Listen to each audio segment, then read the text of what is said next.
కథావాణికి స్వాగతం. కథావాణి శ్రోతలందరికీ చెప్పాలని వద్దికి స్వాగతం. ఈరోజు మన చెప్పాలని వందిలో ఆ కాలంలో ప్రయాణాలు అన్న ఆసక్తికరమైన విషయం గురించి పాత జ్ఞాపకాలను నెమరువేసుకుంటూ సరదాగా మాట్లాడుకుందాం. సరేనా? ఇంకా ఆలస్యం చేయకుండా వెనక్కి రివర్స్లో ఆ కాలంలోకి ప్రయాణమై వెళ్ళిపోదాం. ఒక ఊరి నుంచి మరో ఊరికి ప్రయాణమై వెళ్ళటం అంటే ఇప్పట్లా ఆన్లైన్లో టికెట్స్ బుక్ చేసుకోవటం, ఒక బ్యాక్ ప్యాక్ను వీపునేసుకొనో చక్రాలున్న బుల్లి సూట్ కేసును లాక్కుంటూనో వెళ్ళటం కాదు ప్రయాణం అంటే. దానికి మూటా ముళ్ళే సర్దుకోవటం, బోలెడు బరువులు మొయ్యటం, ఎన్నో ప్రయాసలు పడటం వంటి తతంగాలు చాలా ఉండేవి. బరువులు మొయ్యటం అంటే నాకు ఓ విషయం ఎప్పుడూ తలపుకు వస్తూ ఉంటుంది. అదేమిటి అంటే, ఈ రోజుల్లో లాగా ఆ రోజుల్లో సామాన్లు పెట్టుకునే పెట్టెలకు, పెద్ద పెద్ద సంచులకు చక్రాలు పెట్టాలన్న ఆలోచన అవి తయారు చేసిన వాళ్లకు ఎందుకు రాలేదా అని ఈ విషయంలో మాత్రం తెగ బాధపడిపోతూ ఉంటాను. ఆ ఆలోచన రాకపోబట్టే కదా కూలీలు భుజాలు విరిగిపోయేలా నెత్తిన పెట్టెలు పెట్టుకొని ప్లాట్ఫామ్ మీద పరుగు తీయటం, వెనక నుంచి ఏ బామ్మగారో ఆపసోపాలు పడుతూ ఉండబ్బాయ్ అలా గబగబా నడుస్తావేంటి, కాస్త నింపాదిగా నడువు అంటూ రావటం వంటి దృశ్యాలు ఆ రోజుల్లోనూ ప్లస్ ఆ పాతకాలపు సినిమాల్లోనూ ఉండేవి. మరో దృశ్యం ఏమిటంటే, పెళ్ళాం నట్టింట్లో పోగేసిన లగేజీని చూసి మొగుడు అబ్బబ్బా ఏంటే ఈ లగేజీ, దీన్నంతా ఎవడు మొయ్యాలి అని కేకలేస్తే పెద్ద మీరు మోస్తున్నట్టు స్టేషన్ వరకు ఏ రిక్షానో ఆటోనో మోస్తుంది, ఆ తర్వాత రైలు వరకు కూలి అబ్బాయి మోస్తాడు, ఆ తర్వాత రైలు పెట్టెలో పడేస్తే అదే గిరగిరా తిరిగే చక్రాల మీద మోసుకెళ్తుంది అంటూ చేతులు తిప్పటం. ఆవిడ గారి లగేజీ మాట అటు ఉంచితే ప్రయాణం అనగానే గుర్తుకొచ్చేది అమ్మమ్మ గారి లేక బామ్మగారి పెట్టెలు, సంచుల లగేజీనేనండి. ఆ రోజుల్లో ట్రంక్ పెట్టెలు అని ఉండేవి. అంటే పెద్ద సైజు రేకు పెట్టెలు అన్నమాట. దానికి ఒక గడియ, ఆ గడియకు ఓ తాళం కప్ప ఉండేవి. ఆ తాళం కప్ప తాళం చెవేమో బామ్మగారి బొడ్లో దోపబడి ఉండేది. బామ్మగారంటే వంటింట్లో పూజ గదిలోనే కాక బయట కూడా ఎప్పుడూ 9 గజాల మడిబట్టతోనే ఉంటారు కదా మరి. ఎదురొచ్చిన వాళ్ళందరినీ తాకకో మైలపడిపోతాను అని చెయ్యి అడ్డం పెడుతూ మనుషులకు ఆవిడ దూరంలో నడుస్తుంటారు కదా పాపం. ఇక ఆమె గెటప్ ఎలా ఉంటుందంటే, బిళ్ళగోచి పెట్టి కట్టిన చీర, భుజం చుట్టూ కప్పిన పైట కొంగు, చత్వారం కళ్ళజోడు, నుదుటున త్రిచూర్ణం బొట్టు, చేతిలో మరచెంబు, మరో చేతిలో విసనకర్ర, వేళ్ల మధ్య రుద్రాక్షమాల వగైరా.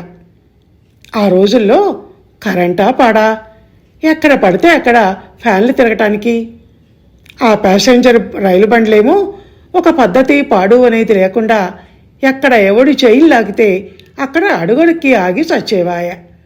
అదిగాక ఎదురుగా మరో పొగబండి వస్తుందనో, జంక్షన్ల దగ్గర ఇంజను నీళ్లు తాగుతుందనో ఇలా చెప్పి ఎక్కడ పడితే అక్కడ ఆపేవాళ్లు గనక రద్దీగా ఉన్న రైల్లో చచ్చేంత ఉక్కపోసేది. అందుకని ఓ విసనకర్ర పట్టుకెళ్తే విసురుకోవచ్చు, అయినా అదేం బరువు ఉంటుందని అని ఆలోచించేవాళ్ళు మా అమ్మగారులు. ఇక చేతిలో మరచెంబు ఎందుకు అంటే, దప్పికైనప్పుడు గుక్కెడు నీళ్లు గొంతులో పోసుకోవటానికి. ఆ రోజుల్లో మునులు ఋషులు కూడా ఏ లోకాలు పట్టుకొని తిరిగినా చేతిలో కమండలాన్ని పట్టుకోవటం మాత్రం మర్చిపోయేవాళ్ళు కాదట. దండం, కమండలం, కృష్ణాజినం అదే వాళ్ళ లగేజీ. ఈ రోజుల్లో లాగా ఆ రోజుల్లో ప్లాట్ఫారాల మీద ప్లాస్టిక్ వాటర్ బాటిల్స్ దొరికేవి కాదు మరి. ఇలా కొనుక్కొని అలా మూత తీసి ఎత్తి తాగి అవతల విసిరి పారేయటానికి. చస్తూ పడుతూ ఇత్తడి మరచెంబు చిన్నదో పెద్దదో ప్రయాణమైపోతున్న వాళ్ళ సంఖ్యను బట్టి మోసుకొని వెళ్లాల్సిందే. ఇత్తడి మరచెంబే ఎందుకు అంటే, ఇత్తడిలో పోసిన నీళ్లు ఆరోగ్యానికి పుత్తడి లాంటివి కనుక. మరో ముఖ్య విషయం ఏమిటంటే దానికి ఉన్న మరమూత కారణంగా ఎంత దూరం ప్రయాణం చేసినా చుక్క నీళ్లు కూడా తొణికి కింద పడవు. వాళ్ళు వీళ్ళు ముట్టుకున్న నీళ్లను మా అమ్మగారు తాగరు గనక మడినీళ్లతో నిండిన మరచెంబులను సదరు మా అమ్మగారే పట్టుకోవాలి. ఇక ట్రంక్ పెట్టేందుకు అంటే అందులో 4 దాపుడు చీరలు, 4 రోజు కట్టుకునే చీరలు కాక స్నానం చేసేప్పుడు కట్టుకునే పాత చీరతో పాటు స్నానం చేసి వచ్చాక ఒళ్ళు తుడుచుకునే చీర ఒకటి తప్పనిసరిగా ఉంటుంది. అదిగాక తలస్నానం చేసినప్పుడు తలకు పెడచలా చుట్టుకోవటానికి ఒక చీర ముక్క కంపల్సరీ. ఎందుకనో కానీ ఆ రోజుల్లో ఆడవాళ్ళు తుండుగుడ్డలను వాడేవాళ్ళు కాదు. ప్రతిదానికి పాత చీరే. ఇకపోతే మడిచీర వంటకు, వేరే కాషాయ రంగు గోరంచు సిల్కు చీర పూజకు, తడిపి రేపటి మడికి ఆరేయటానికి మరో నేత చీర తప్పక ఉండాలి. అవిగాక మనవాళ్ళు మనవరాళ్ల కోసం ప్రత్యేకంగా చేసిన జంతికలు, అరిసెలు, కజ్జకాయలు, చేగోడీల మూటలు అవి వేరే ఉంటాయి. ఇకపోతే దేవుడి సామాను, చిన్న చిన్న విగ్రహాలు, ఒత్తులు, విభూతి పండు వంటివి పెట్టుకోవటానికి చిన్న ఇత్తడి పెట్టె ఎలాగో అందులో సర్దక తప్పదు. అవి కాక సునిపిండి, పేలపిండి, వియ్యంకుడికి ఇష్టమని చిట్టింటి పొట్టి కూర, వియ్యపురాలకి ఇష్టమని మామిడికాయ ఒరుగులు, 5వసారి బాలింతగా పోతున్న అమ్మాయి పచ్చం కోసమని పాచింతకాయ పచ్చడి, ఉసిరికాయ పచ్చడి, ఇలా చాలా చాలా సర్దుకోవాలి ప్రయాణం అంటే. మగవాళ్ళకి ఇవన్నీ ఏం తెలుస్తాయి? ముఠాముళ్ళే సర్దేశావా అంటూ వెక్కిరింపు మాటలు మాట్లాడటం తప్ప. ప్రయాణం అంటే మాటలా? ఎన్ని తయారు చేయాలి, ఎంత సర్దాలి. అందులోనూ దూరభారం అంటే మరికొన్ని తప్పవు. మాటిమాటికి వచ్చేవాళ్ళు పోయేవాళ్ళు ఎవరుంటారు అంటూ గోరెపట్టాతో కుట్టిన పెద్ద సంచుల్లో ఆవకాయ, మాగాయ, నీళ్ళవ, ఎల్లిపాయ వంటివి కాస్త పెద్ద పెద్ద సీసాల్లోనే పెట్టి సర్దేస్తారు. ఈ రోజుల్లోలా ఇక్కడ విమానం ఎక్కి అక్కడ గంటలో దిగే ప్రయాణాలు కావు గనక పిల్లలతో దూరాభారం ప్రయాణం అంటూ పులిహోర, దద్దోజనం, కాలక్షేపానికి నోట్లో వేసుకొని కరకరలాడించటానికి కారపూస, చక్కిలాలు వంటివి సత్తు టిఫిన్ క్యారేజీల్లో, కాగితం పొట్లాలలో సిద్ధం చేయక తప్పదు. ఇవి కాక ప్రయాణం అంటే హోల్డేజీ అంటే లోపల పరుపు చుట్ట ఉన్న ఒక తొడుగు విత్ హ్యాండిల్ తప్పదు. అది లేకుంటే అందులో 4 దుప్పట్లు వేసి చుట్టకుంటే పిల్లలు ఎలా పడుకుంటారు పాపం? పిల్లల కన్నా ముందు ఇంటి యజమానులైన ఈ మగమహారాజులు ప్రయాణంలోనూ దొరల దర్జా వెలగబెట్టాలంటే పరుపు చుట్ట ఉండాలిగా మరి. ఆడవాళ్ళంటే ఏ బల్ల మీదైనా చీర కొంగు పరుచుకొని పడుకుంటారు. అయినా ఈ రోజుల్లోలా స్లీపర్ కోచ్లు, అందులో వాళ్లే దుప్పట్లు, దిండ్లు సప్లై చేయటాలు వంటివి ఉండేవి కావుగా ఆ రోజుల్లో. 3rd క్లాస్ రైలు పెట్టెలో ఓ ఇనుప బల్లల మీద దుప్పటి పరుచుకొని వీపు ఒత్తుకుపోతున్నా అలాగే పడుకోవాలి రాత్రంతా. రైలు మారాల్సిన ప్రయాణం అయితే ఆ ప్లాట్ఫామ్ మీదనే హోల్డాలుంటే అది పరుచుకొని తల కింద 4 చీరలున్నా దిండులా పెట్టుకొని పడుకోవచ్చు. రైలు ప్రయాణం ఇలా అయితే ఇక ఎర్ర బస్సు ప్రయాణానికి ఆ సౌకర్యాలు ఉండవు. నడువులు విరిగిపోయేదాకా మగవాళ్ళ చుట్ట, సిగరెట్ కంపు, తుపుక్కుమని ఉమ్మేసే జర్దా పాన్ల ఉమ్మి, ఉక్కపోత, చెమట చిత్తడి మధ్య ఆ జల సమ్మర్దంలో ఒళ్ళు హూనం కావాల్సిందే. ఎండాకాలం అయితే మరీను అదో నరకం. ఇంటికెళ్ళేసరికి యుద్ధంలో ఓడిపోయి వెన్నుచూపి వెనుతిరిగిన సిపాయిలా అయిపోతుంది ఒంటి పరిస్థితి, మనసు పరిస్థితి.